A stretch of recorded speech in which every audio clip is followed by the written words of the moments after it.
Bismillah, Assalamualaikum warahmatullahi wabarakatuh. Selamat pagi anak Umi yang soleh dan soleha. Selamat berjumpa kembali bersama Umi dalam pelajaran SKI.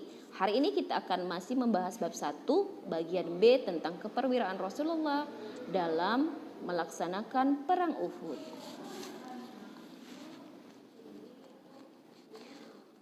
Pada perang sebelumnya, kaum muslimin memenangkan perang Badar. Nah, kaum kafir Quraisy ini ingin membalas kekalahan mereka di perang Badar ini, maka terjadilah peperangan Uhud. Perang Uhud ini terjadi pada bulan Sya'ban tahun ketiga Hijriah di Bukit Uhud.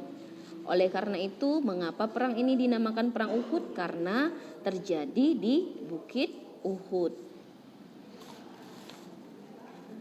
Jumlah pasukan pada perang Uhud, kaum muslimin berjumlah 700 pasukan dan kaum kafir Quraisy berjumlah 3.000 pasukan.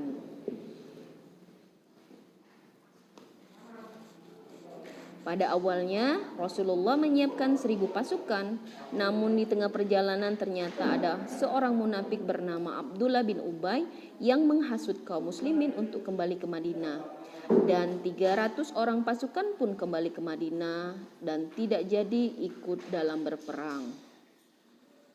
Yang memimpin perang Uhud, kaum muslimin dipimpin langsung oleh Nabi Muhammad SAW, sedangkan kaum kafir Quraisy dipimpin oleh Abu Sufyan bin Harb dan istrinya yang bernama Hindun.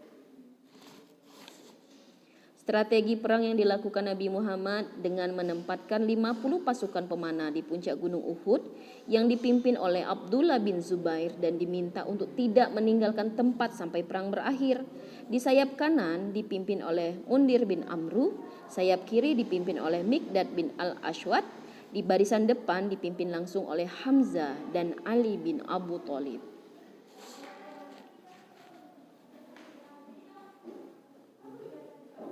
Umat Islam pada awalnya memenangkan perangan Uhud ini dikarenakan melihat kaum kafir Quraisy lari menjauh dari area umat Islam. Umat Islam pun mengira musuh telah kalah dan menyerah. Pasukan Islam berada di atas gunung Uhud pun berlarian turun untuk mendapatkan harta rampasan perang yang berserakan di bawah. Kaum kafir Quraisy melihat pasukan Islam yang ada di atas bukit dan bertugas memanah meninggalkan pertahanan mereka, maka kaum kafir pun bergegas mengisi kembali menyerang umat Islam sehingga terjadilah kekalahan pada saat perang Uhud terjadi. Dengan melihat kondisi kesiapan pasukan Islam yang sedang sibuk mengambil harta rampasan perang, maka Rasulullah pun memerintahkan kepada pasukannya untuk mundur sehingga musuh tidak dapat mengejar mereka lagi. Pada perang Uhud ini umat Islam mengalami kekalahan dan menyebabkan Hamzah Mus'ab bin Umar beserta 70 pasukan muslim lainnya gugur di medan perang. Sebab-sebab kekalahan umat Islam pada perang Uhud: pertama, karena pasukan pemanah yang berada di Bukit Uhud yang berjumlah 50 orang tidak mendengarkan dan mengikuti perintah dari arahan Rasulullah. Kedua, karena adanya orang-orang yang menghasut kaum muslimin sehingga tidak jadi ikut dalam berperang. Keperwiraan yang dimiliki Rasulullah pada perang Uhud adalah: 1. Rasulullah adalah panglima perang yang berani dan bijaksana.